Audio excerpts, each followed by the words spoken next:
அனைவருக்கு வணக்கம். இப்போ நம்ம போய் பார்க்குற கோயில் பேர் ஸ்ரீ மகா போதி.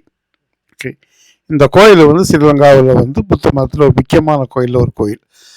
கண்டியில் இருக்க புத்தருடைய பல்கோயில் எவ்வளோ முக்கியமோ அந்த அளவுக்கு இது முக்கியமான கோயில்.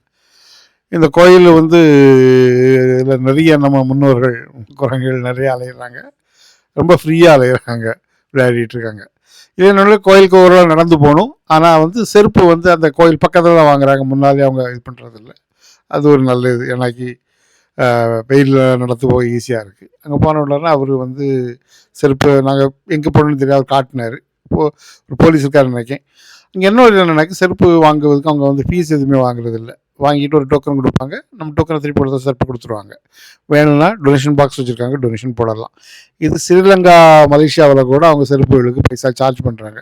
அது ஒரு நல்ல இது இங்கே பண்ணுறாங்க. அப்போ செருப்பு காய்ச்சி வந்த பிறகு வழக்கம் கொஞ்சம் தூரம் தான், பட் இருந்தாலும் அவங்க டைல்ஸ் போட்டிருக்காங்க.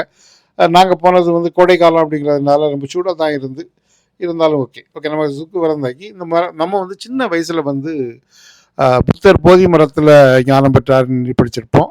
நமக்கு வந்து போதி மரம் எனக்கு தெரியாது எதுன்னு. ரொம்ப நாளைக்கு பிறகு தான் அதுதான் அரச மரம் அப்படின்னு தெரிய வந்துச்சு. ஓகே, அந்த அரச மரம் தான் இங்கே இருக்குது. ஓகே, போதி பெற்ற மரத்தில் இருந்து வந்த பிராஞ்சில் இருந்து உருவான மரம் இங்கே இருக்குது. ஓகே, எப்படின்னாக்கி அசோகர் வந்து அவருடைய மகள் சங்கமித்து அனுப்பும்போது போதி மரத்துடைய தெற்கு பகுதியில் ஒரு பிரான்ச்சை வந்து இங்கேருந்து அனுப்பியிருக்காரு. அது 288 பிசியில். அப்போ இங்கே இருந்த அரசர் பேர் வந்து தேவ நம்பிய திசா. அவர் அந்த மரத்தை வந்து இந்த இடத்துல தான் நட்டு வச்சுருக்காரு. அது இந்த மரம் இன்னும் இருக்குது. அது நீங்கள் பார்த்தீங்கன்னா அரச மரம் 3000 வருஷத்துக்கு மேலே இருக்கும் அப்படிங்கிறாங்க. இது 2300 வருஷமாக உயிரோடு இருக்க மரம் இது. அப்புறம் கோயிலுக்குள்ள வரும்போது அங்கே இடத்துல ஒரு இடத்துல கண்ணாடி போட்டு வச்சுருந்தாங்க. ஓகே, கண்ணாடி போட்டு வச்சுருந்ததில் எல்லாருமே பார்த்தாங்க, நாங்களும் பார்த்தோம். எனக்கு அது ஒன்றும் புரியலை என்னன்னு. அப்போ அங்கே ஒரு புத்த பிச்சுட்ட என்னன்னு பார்த்தேன். அவரு சொன்னாரு அது வந்து அண்டர் வேர்ல்டு அப்படின்னாரு. அதனால நான் சொன்னேன் எனக்கு இந்த வேர்ல்டே போதும், அண்டர் வேர்ல்டு வேண்டாம் அப்படின்னு சொல்லி சிரிச்சுக்கிட்டாரு அவர். ஓகே, அதுக்கப்புறம் என்னன்னாக்கி அந்த மரத்தை என்னன்னாக்கி முதல்ல வந்து அதெல்லாம் டச் பண்ணலாம் அப்படி விட்டுருக்காங்க. அதுக்கப்புறம் வந்து யானைகள் அந்த நடமாட்டம் இருந்து மக்களும் அதை வந்து இது பண்ண ஆரம்பித்த உடனே அவங்க என்ன பண்ணியிருக்காங்கன்னாக்கி மரத்துக்கு பிரச்சனை பெரிய செவுறு கட்டி அதுக்கு இப்போ அதில் தொடரலாம் முடியாத அளவில் தான் வச்சுட்டு இருக்காங்க.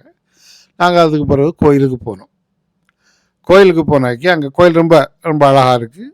வழக்கம் போல் லைக் கலர் கலராக புத்தர் இருக்கார். மக்கள் வந்து நினைக்கணும் அங்கே வந்து புக்கர் உட்காந்து அவங்க ஜெபம்லாம் பண்ணிகிட்ருக்காங்க. அதுவும் இல்லை, அந்த கோயிலில் வந்து நிறைய பெரிய பெரிய அண்டா மாதிரி பானை வச்சிட்ருக்காங்க. அந்த சரி நானும் அது என்ன அண்டாவில் என்ன இருக்குது அப்படின்னு பார்க்க போனாக்கி அதில் முதல் 2 அண்டாவில் வந்து அரிசி அந்த மாதிரி இதை வந்து பேக் பண்ணி வச்சுருக்காங்க. என்னன்னாக்கி இந்த பக்கத்தில் இருக்க விவசாயிகள் அவங்களுடைய விவசாயத்தோட பலனில் முதல் ஒரு பகுதியை வந்து இந்த கோயிலுக்கு வந்து அன்பளிப்பாக கொடுக்குற வழக்கம் வச்சுட்டு இருக்காங்க. அதனால் அது அந்த பெரிய பானைகள் இருக்குது. அந்த பானையிலையும் அடுத்த சரி இன்னொரு பானை இருக்கலாம், அதை பார்க்க போகலான்னு பார்த்தேன். அங்கே அரிசிலாம் இருக்குது. ஓகே, நீங்கள் அரிசியை பார்க்கலாம். இது நம்ம ஊரில் இந்த பழக்கம் உண்டு. அதாவது வாழைக்கோலை இதெல்லாம் கோயிலுக்கு கொடுப்பாங்க, அதுக்கப்புறம் அதை ஏலம் போடுவாங்க. ஓகே, அதுக்கு பிறகு அதுக்கு அடுத்தால கோயிலுக்கு பின்பக்கம் அந்த அரச மரம் போதி மரமும் இருக்குது. அது இன்னும் கம்பீரமாக இருக்குது, ரொம்ப அழகாக இருக்குது. லைக் அதாவது உலகத்திலே மனிதனால் நடப்பட்டு அந்த நடப்பட்ட தேதியும் தெரிஞ்ச பழைய மரம் இதுதான். 2300 வருஷத்துக்கு முன்னால் இந்த மரம் தான். இதை விட பழைய மரம் இல்லை, தெரிஞ்சு இல்லை. உங்களுக்கு தெரியாமல் இருக்கான்னு தெரியல, தேதி தெரிஞ்ச டேட் தெரிஞ்ச மரம் வந்து இதுதான். அப்புறம் இது மரத்தில் இப்போ டச்லாம் பண்ண முடியாது. அதுக்கு இதில் வந்து இப்போ ஃபென்சிங் தங்கத்தில் ஃபென்ஸ் அப்படிங்கிறாங்க. அந்த போட்டு வச்சுருக்கேன், இது வந்து தங்கத்தில் போட்டு வச்சுருக்கேன் அப்படிங்கிறாங்க. அது ரொம்ப அழகாக இருக்குது. அதில் உள்ள இலைகளை வேணால் எடுக்கலாம். நாங்கள் ஒரு இலையை எடுத்தோம். ரொம்ப பார்க்கறதுக்கு ரொம்ப அழகாக இருக்குது. ஏன்னா அரச மரம் நம்ம ஊரில் பார்க்குற அரச மரம் தான் இருந்தாலும் அதனுடைய புனித தன்மையோடு இருக்கிறதுனால அது பார்க்கறதுக்கு கம்பீரமாக இருக்க மாதிரி தெரியுது. ஓகே, சிலவங்க சொல்லுவாங்க அதாவது அது ஒரு ஃபீலிங் வருது, எனக்கு அப்படிலாம் இந்த ஃபீலிங் வரல. அதாவது ஒரு எமோஷன் அப்படிலாம் ஒன்றும் இல்லை, எனக்கு தெரியல. நமக்கு இருக்கலாம், நம்பிக்கையில் இருந்தால் இருக்கலாம் தெரியல, எனக்கு தெரியல. அதுக்கப்புறம் அத பார்த்து முடிச்சுட்டு, எ சரி புத்தருடைய போதி மரத்த பார்த்துட்டோம் அப்படின்னு படித்து முடிச்சுட்டு, நாங்க வேற ஒண்ணும் நாங்க பார்க்கறதுக்கு வேற ஒண்ணும் இல்ல. நாங்க வெளிய வந்தோம். அதுக்கு இன்னொன்னு இருந்து வெளிய வர்றதுக்கு முன்னால. அங்க கோயில்ல ஒரு ஆளு வந்து இந்த கயிறு குடுக்குறாரு. கையில கெட்டி விட்டுருவாரு. கயிறு குடுக்க மாட்டாரு. கையிலேயே கெட்டி விட்டுருவாரு. அது அவரும் வழக்கம் போல டொனேஷன் வாங்குறாரு.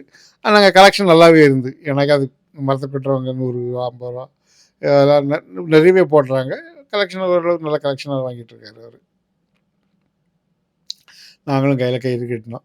நான் முதல்ல இடது கைய கட்டல இல்ல இடது கைய மாட்டேன் அப்படின்ட்டாரு. வலது கையில கட்டு வாங்கினாரு கட்டி விட்டாரு. ஓகே. இந்த பழக்கம் வந்து யார்ட்ட இருந்து யார்ட்ட போச்சுன்னு தெரியல. நம்ம ஊர்ல இந்து கோயில்லயும் கட்டுறாங்க. நம்ம ஊர்ல கிறிஸ்டியன் கோயில்லயும் கட்டுறாங்க. எனக்கு முஸ்லீம் கோயில்ல கட்டுவாங்களான்னு எனக்கு தெரியல. ஆனா இந்து கோயில், கிறிஸ்டியன் கோயில்லயும் கட்டுறாங்க. இவங்களும் கட்டுறாங்க. சரி எனிவே. நாங்க வெளிய வந்த உடனே அங்க வந்து ஒரு ஒரு இடத்துல ஒரு சின்ன ஸ்தூபி மாரி இருந்தது. ஓகே. அது வந்து அசோகருடைய அந்த சக்கரமும், அசோகருடைய இந்த சிங்கங்கள் மாரிலாம் அது டிசைன் பண்ணியிருந்தாங்க. அப்படிதான் நினைக்கேன். அப்புறம் எழுத்து பூரா ஜிலேபில இருந்து. எனக்கு ஜிலேபி வாசிக்க தெரியாது அப்படிங்கிறதுனால, அ ஒரு அசம்ப்ஷன்ல நினச்சுக்கிட்டேன். அவ்வளோதான். மற்றபடி இதுக்கு பிறகு நாங்க வேற இடத்துக்கு போக ஆரம்பிச்சுட்டோம். அவ்வளோதான் பார்க்குறதுக்கு இந்த வீடியோல. இன்னொரு வீடியோல உங்கள பார்க்குறது வர